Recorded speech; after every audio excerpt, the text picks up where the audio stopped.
ஒரு நோய்க்காக கணவர் பிரிஞ்சு போறது கொடுமைன்னு சமந்தா சொல்லாம மறைமுகமா ஒரு விஷயத்த சொல்லியிருக்காங்க. ஜோதிகா, நீங்க இதுல நடிக்கவே வேண்டாங்கிற அளவுக்கு பெரிய பஞ்சாயத்து ஆகிற அளவுக்கு என்ன நடந்துச்சு, ஏஐயால ரம்யா அவங்களுக்கு என்ன பிரச்சனை வந்துச்சு, ஒரு 10 நாள் இதை நீங்க ட்ரை பண்ணி பாருங்கன்னு செல்வராகவன் அவரு என்ன சொல்லியிருக்காரு அப்படின்னு தெரியுமா? வாங்க என்னாச்சுங்கிறத இந்த வீடியோல பார்த்து தெரிஞ்சுக்கலாம். சமீபத்துல நடிகை சமந்தா அவங்கள நம்ம நிறைய இடத்துல பார்த்துக்கிட்டு இருக்கோம். சொல்ல போனா அடிக்கடி கோவிலுக்கு போறது, இப்படி தனிமையிலேயே இருக்காங்க. இந்த நிலையில சமந்தா அவங்க நாக சைதன்யா அவங்கள பிரிஞ்சதுக்கு அப்புறமா நிறைய பேர் சமந்தா அவங்க மேலதான் தவறு இருக்கிற மாதிரி எத்தனையோ செய்திகளை எழுதிட்டு இருந்தாங்க.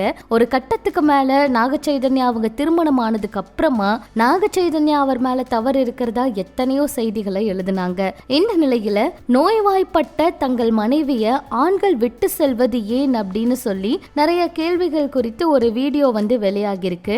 62% ஆண்கள் தங்களது நோய்வாய்ப்பட்ட மனைவியை விட்டு விலகுவதா ஒரு புள்ளி விவரம் காட்டப்படுது அப்படின்னும், இதுக்கு எதிராக பெண்கள் பெரும்பாலும் தங்களோட கணவரை பாசத்தோட பராமரிக்கிறாங்க அப்படின்னும் அந்த வீடியோல ஒரு சில விஷயங்கள் பேசியிருக்காங்க. இந்த வீடியோவை சமந்தா லைக் பண்ணியிருக்காங்க. இது வழியா நாக சைதன்யா அவரு சமந்தா அவங்களுக்கு நோய் பிரச்சனை இருக்கிறதுனாலதான் விட்டுட்டு போயிருக்காரு, பிரிஞ்சிருக்காரு அப்படிங்கறத மறைமுகமா சமந்தா சொல்லியிருக்காங்களா அப்படின்னு ரசிகர்கள் கேட்டுட்டு இருக்காங்க. இப்ப சமந்தா அவங்க இந்த தசையலட்சி நோயால ரொம்ப சிரமப்பட்டு இருக்காங்க. இதுல இருந்து குணமாக முடியாம ரொம்ப போராடிக்கிட்டு இருக்காங்க அப்படின்னு கூட சொல்லலாம். இத பார்த்து ரசிகர்கள் நாக சைதன்யா அவருக்கு மனசே இல்ல அப்படின்னு எல்லாம் அவரை மறுபடியும் திட்டிக்கிட்டு இருக்காங்க. இப்படி இது ஒரு பக்கம் இருக்க, நடிகை ஜோதிகா அவங்களுக்கு இப்ப மறுபடியும் தொடர்ந்து பிரச்சனை வந்துட்டே இருக்கு. சமீபத்துல கூட சிம்ரன் அவங்க தாக்கி பேசினது ஜோதிகா அவங்களதான் அப்படின்னு வைரல் ஆக்குனாங்க. இந்த நிலையில ஹிந்தி பக்கம் திடீர்னு கவனம் செலுத்திட்டு இருக்க ஜோதிகா அவங்களுக்கு இப்போ ஒரு பிரச்சனை வந்திருக்கு. இவங்க ஹிந்திலேயே முழு கவனம் செலுத்துறதுனால தென்னிந்திய சினிமாக்கள்ல அவங்க நடிப்பாங்களான்னு கேள்வி இருக்கு. இப்படி இருக்க நிலையில மோகன்லால் அவர் கூட ஒரு படத்துல இவங்க நடிக்க வந்திருக்காங்க. ஆனா ஷூட்டிங்க்கு இவங்க வராமையே போயிருக்காங்க.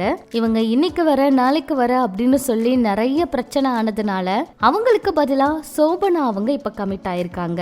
ஜோதிகா அவங்கனால ஷூட்டிங்க்கு வர முடியல, அதனாலதான் நாங்க சோபனா அவங்களையே படத்துல நடிக்கிறதுக்கு கமிட் பண்ணோம் அப்படின்னு அந்த இயக்குனர் சொல்லியிருக்காங்க. ஸ்கிரிப்ட் பிடிச்சு படத்துல நடிக்கிறேன்னு சொல்லி ஷூட்டிங்க்கு வரேன்னு சொல்லி படக்குழுவை நம்பிக்கை கொடுத்து அப்புறம் அந்த படத்துல நடிக்காம போறதெல்லாம் ரொம்ப தப்பு இல்லையா அப்படின்னு ஜோதிகா அவங்களை இப்ப நிறைய பேர் இந்த கேள்வியை கேட்டுட்டு இருக்காங்க. அதனாலதான் படக்குழு நீங்க வேண்டாம் வெளியே போங்க அப்படின்னு சொல்லிட்டு வேறு நடிகை நடிக்க வச்சுட்டாங்க போல அப்படிங்கிற மாதிரி எல்லாம் கூட மீம்ஸ் போட்டுட்டு இருக்காங்க. இப்படி இது ஒரு பக்கம் இருக்க, ஏஐ வழியா எல்லாருக்குமே மிகப்பெரிய பிரச்சனைகள் தான். ஒரு சில நல்லது இருந்தாலுமே நிறைய கெட்டது இருக்கு அப்படின்னு சொல்லலாம். சமீபத்துல கூட நடிகை பிரியா வாரியார் கலந்துகிட்ட நிகழ்ச்சியில அவங்கள நடிகர் விஜய் அவர் பாராட்டுற மாதிரி ஒரு வீடியோ சமூக வலைதளங்கள்ல ரொம்ப அதிகமா பரவுச்சு.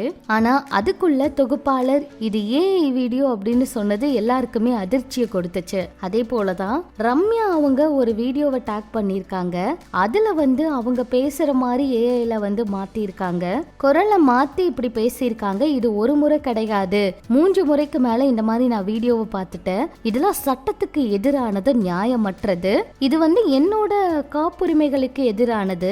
இந்த வீடியோவை நான் டெலீட் பண்ணல அப்படின்னா கண்டிப்பா சட்டப்படி நான் நடவடிக்கை எடுப்பேன், உங்களை எச்சரிக்கை கொடுக்கிறேன் அப்படிங்கிற மாதிரி பதிவிட்டிருந்தாங்க.